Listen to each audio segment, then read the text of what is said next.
Salut mes biloutiers. Aujourd'hui on va faire bon, un petit coup de café bien sûr. Ça fait du bien de reprendre les bonnes habitudes cafetières. Je suis en train de regarder Richer en ce moment. Ici, ils lui ont parlé d'un café qui était fait par la digestion du chat, que le chat ressort et que ça fait de la torréfaction du grain. Mais je crois qu'ils se sont gourés, c'est pas des chats, c'est des singes. Il y aurait des chats aussi. Bon, dites-moi les amateurs de café si vous avez entendu parler de ça. Nous allons parler liberté d'expression aujourd'hui. Ben, je regarde là parce que bon, je vous passe la séquence. Je pense que vous l'avez déjà tous vu. Pour ceux qui ne l'auraient pas vu, ça parle de frontières. Les trucs qui avant s'appelaient Livre Noir. Je n'ai toujours pas compris pourquoi ils ont changé de nom. C'était bien Livre Noir. Allez, on s'écoute ça. Allez.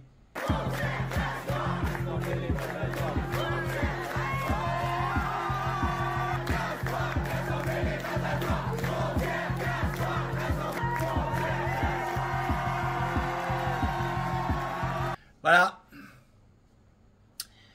C'est LFI. La gauche même, parce qu'a priori il y a aussi des députés socialistes là-dedans. Frontière, casse-toi, l'Assemblée n'est pas à toi. LFI, Nouveau Front Populaire, NUPES, enfin tous ces gens-là. Liberté d'expression? Non, non. Liberté d'expression, si tu dis comme eux. Mais si tu dis pas comme eux, pas le droit à la liberté d'expression. Pas le droit à la divergence d'opinion. Et ça, c'est l'apanage des gauchias. Putain de gauchias. Toujours. Eux, ils ont raison. Eux c'est le camp du bien, ils savent. Les autres, c'est des méchants. Je ne vous ferai pas l'affront de vous passer ce que Olivier Faure a osé dire au micro de Frontières. C'est une honte absolue, ce mec. Vraiment. C'est pas eux les agresseurs, c'est vous les agresseurs. La pauvre petite journaliste là, qui se fait écraser par la grosse vache socialiste. Là. Bref.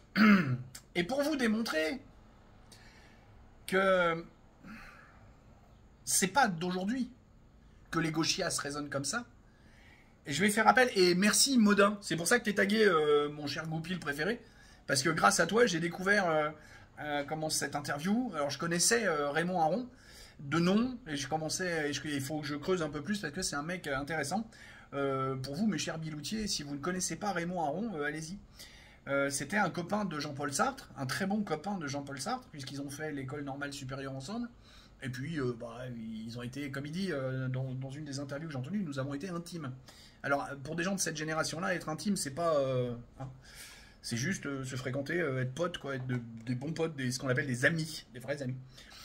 Je vais vous passer le bout d'extrait, le bout d'interview, l'extrait d'interview de Raymond Aron qui parle de Sartre en matière d'amitié et d'idées politiques. Écoute donc ça. C'est que les amitiés fussent brisées par des divergences politiques. Mais dans le cas de Sartre, je crois que pour lui, l'amitié intellectuelle est incompatible avec un dissentiment politique sérieux, parce qu'il est un moraliste et qu'il a de la peine à croire qu'on puisse avoir une opinion différente de la sienne pour des raisons politiquement ou moralement aussi valables que les siennes. Bon, je pense que c'est assez clair. Ai-je vraiment besoin de commenter ou analyser ou disséquer ce qui vient d'être dit? Et Jean-Paul Sartre, hein, on parle de... Enfin, que ce soit Jean-Paul Sartre ou Raymond Aron, ils sont nés tous les deux en 1905. D'accord? Donc on est en train de parler de gens de l'autre siècle.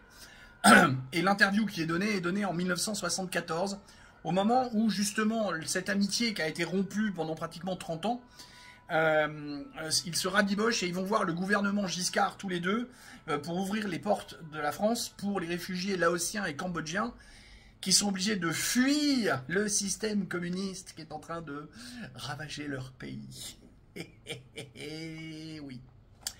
Tiens, dans la série, on a le physique de ses idées.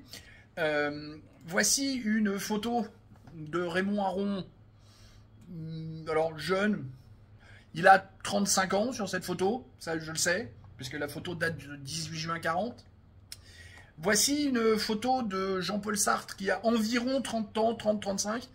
Je peux être moins précis parce que j'ai pas réussi à trouver la date exacte. Bon, alors il a son strabisme, hein, on ne va pas attaquer là.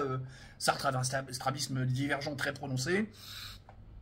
C'est pas là que je veux en venir, mais parce que là, l'un comme l'autre, on voit bien, sont des jeunes hommes d'une trentaine d'années, ils sont assez beaux, enfin, j'ai une tendance à préférer Raymond Aron à Jean-Paul Sartre pour des questions de physique. Puis Sartre n'a pas un naturel souriant, hein, pas avenant, rien qu'au visage, alors que Aron, si. Je parlais justement tout à l'heure de la réconciliation des deux en 74 pour aller comment voir le gouvernement Giscard de l'époque. Voici une photo qui a été prise à la sortie justement de ça. Je vous ai fait un zoom, hein, vous voyez bien que la photo elle est découpée. Je vous ai fait parce que les deux de chaque côté, les deux encadrants, on n'a rien à foutre, puis ils ont des têtes des années 70, pas envie de vous les montrer. À gauche, c'est Sartre. Ouais, c'est ici. Le débris, là, c'est Sartre. Et en fait, donc forcément, l'autre, c'est Raymond Aron. Et on voit toujours hein, Sartre qui n'arrive toujours pas à sourire, alors que Raymond Aron, lui, arrive à faire des sourires. Et Aron expliquera aussi que compte tenu de tous les excès de la vie de Sartre, parce que Sartre, tout fier d'avoir fait mai 68, la libération sexuelle, le machin, bon, Sartre aurait fait des trucs avec des enfants, hein, pas très cool, oui. Alors je dis aurait parce que ça n'a jamais été prouvé. Puis bizarrement, il n'y a personne qui va chercher vraiment à fond, là. Bah, le grand Manitou Sartre, attends, on va pas y toucher, hein. Mais si, il a fait des trucs dégueulasses. Puis il est cocu jusqu'au bout, enfin, avec sa meuf, Simone de Beauvoir, c'était...